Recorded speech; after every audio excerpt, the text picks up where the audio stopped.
Assalamualaikum warahmatullahi wabarakatuh. Saya Dewian Agustin dengan nomor NIM 430402000006 akan menjelaskan tentang pengertian motivasi. Motif berasal dari bahasa Latin yaitu movere yang berarti bergerak atau to move. Hal yang mendapatkan pengaruh motif disebut motivasi. Kata motivasi juga dapat diartikan sebagai dorongan. Pengertian menurut para ahli. 1. Michel. Motivasi adalah proses yang menjelaskan intensitas, arah, dan ketekunan usaha individu dalam mencapai tujuan. Yang kedua, Gray. Motivasi merupakan sejumlah proses yang bersifat internal dan eksternal bagi individu yang menyebabkan terjadinya antusiasme dan persistensi dalam menjalankan kegiatan tertentu. Yang ketiga, Latham dan Pinder. Motivasi adalah seperangkat energi kekuatan dari dalam maupun dari luar individu untuk memulai suatu pekerjaan yang berhubungan dengan perilaku, menentukan arah, intensitas, dan durasi daripadanya. Yang keempat, Tehani Handoko. Motivasi yaitu keadaan di mana seseorang merasa terdorong atas keinginan untuk melakukan kegiatan tertentu agar tercapai tujuan. 5. Lutnas. Motivasi berasal dari bahasa Latin movere yang artinya bergerak. Motivasi merupakan proses yang dimulai dengan adanya kekurangan psikologis yang menyebabkan dorongan. Jadi, motivasi adalah suatu kondisi atau keadaan yang mendorong, menggerakkan, atau membuat seseorang untuk melakukan sesuatu atau kegiatan yang dilakukan untuk mencapai tujuan.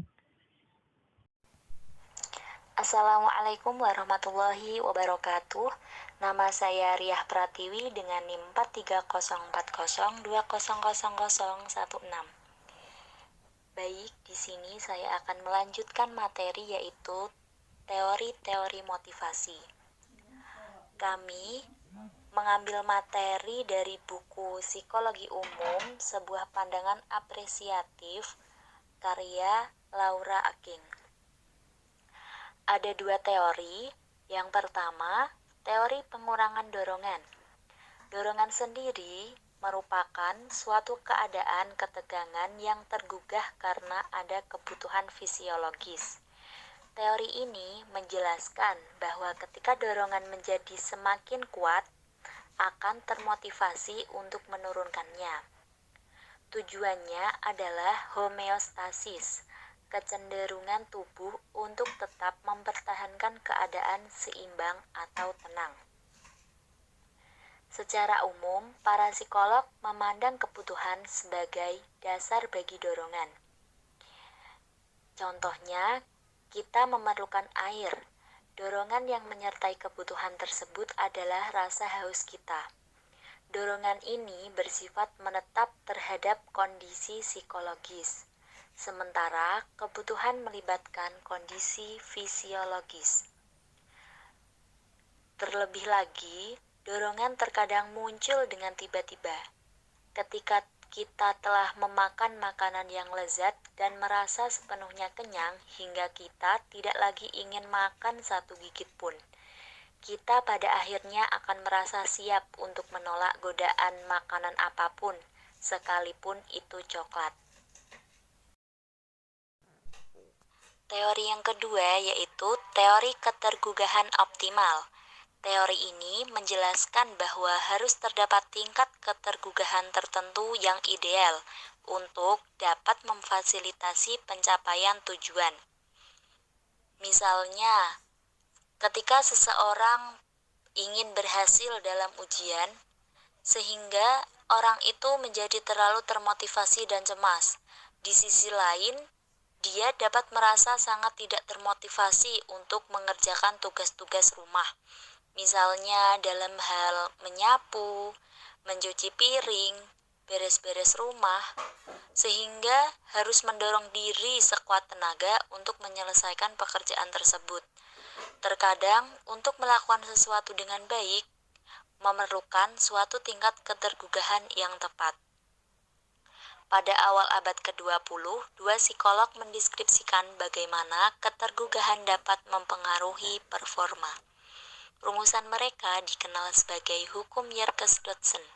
dinyatakan bahwa kinerja yang paling baik berada pada keadaan ketergugahan menengah, bisa dikatakan tidak terlalu rendah dan tidak terlalu tinggi.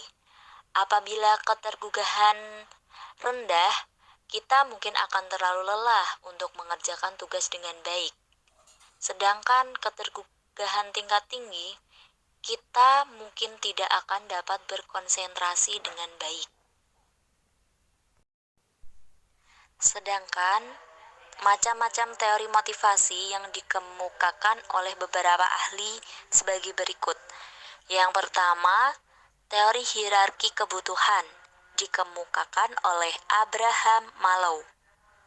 Abraham Maslow mengemukakan 5 tingkat kebutuhan, yaitu yang pertama, kebutuhan fisiologis. Kebutuhan ini harus dipenuhi agar tetap hidup. Misalnya, kebutuhan sandang, pangan, dan papan. Yang kedua yaitu kebutuhan rasa aman atau keselamatan diri. Misalnya, kita mendaftarkan diri masuk pada perserikatan kerja. Yang ketiga yaitu kebutuhan sosial. Ketika kebutuhan fisiologis dan rasa aman terpenuhi, akan timbul motif baru berkenaan dengan hubungan sosial. Misalnya, dalam kaitannya dengan pekerjaan, seorang karyawan melakukan pekerjaan tertentu agar memperoleh uang. Sementara di sisi lain, dia juga menilai pekerjaan sebagai suatu dasar hubungan kemitraan sosial yang ditimbulkannya. Yang keempat, yaitu kebutuhan penghargaan. Kebutuhan ini meliputi percaya diri dan harga diri maupun kebutuhan akan pengakuan oleh orang lain.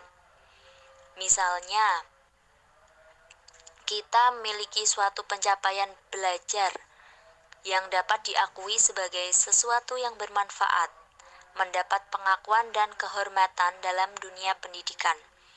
Yang kelima yaitu kebutuhan aktualisasi diri.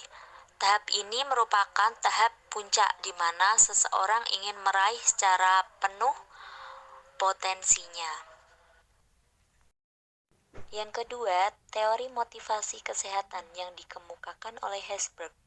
Herzberg berteori bahwa faktor-faktor kesehatan tidak mendorong minat para pegawai, tetapi jika faktor-faktor itu dianggap tidak dapat memuaskan dalam berbagai hal, misalnya karena gaji tidak cukup tinggi atau kondisi kerja tidak menyenangkan, faktor-faktor itu menjadi sumber ketidakpuasan potensial yang kuat.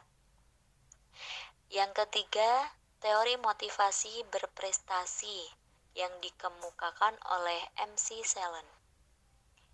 MC Sellen menekankan pentingnya kebutuhan berprestasi karena orang yang berhasil dalam bisnis dan industri adalah orang yang berhasil mengerjakan segala sesuatu.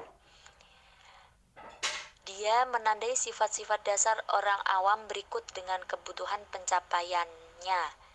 Yang pertama, selera akan keadaan yang menyebabkan seorang dapat bertanggung jawab secara pribadi.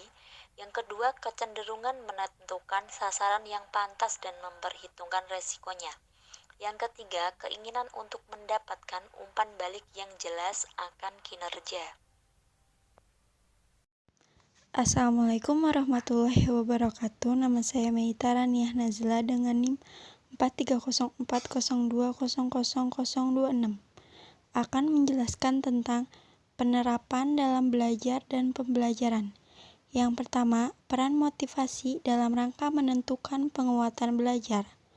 Motivasi memiliki peran dalam penguatan belajar jika seorang anak dihadapkan pada suatu masalah yang membutuhkan pemecahan dan hanya dapat dipecahkan dengan cara hal yang dilaluinya. Dapat disimpulkan bahwa sesuatu dapat menjadi penguat belajar bagi seseorang apabila dia sedang benar-benar mempunyai motivasi untuk belajar. Yang kedua, peran motivasi dalam memperjelas tujuan belajar. Seorang anak akan tertarik belajar sesuatu jika yang dipelajari itu sedikitnya sudah diketahui atau dapat dinikmati manfaatnya bagi seorang anak. Yang ketiga, motivasi menentukan ketekunan belajar. Seorang anak yang mempunyai motivasi belajar tentang suatu hal akan berusaha mempelajarinya dengan sebaik mungkin. Dalam hal ini, tampak bahwa motivasi dalam belajar mengakibatkan seseorang tekun dalam belajar. Sebaliknya, apabila seseorang kurang atau bahkan tidak mempunyai motivasi sedikit pun, maka dia tidak akan tahan lama untuk belajar. Sekian yang dapat saya sampaikan, kurang lebihnya mohon maaf. Wassalamualaikum warahmatullahi wabarakatuh.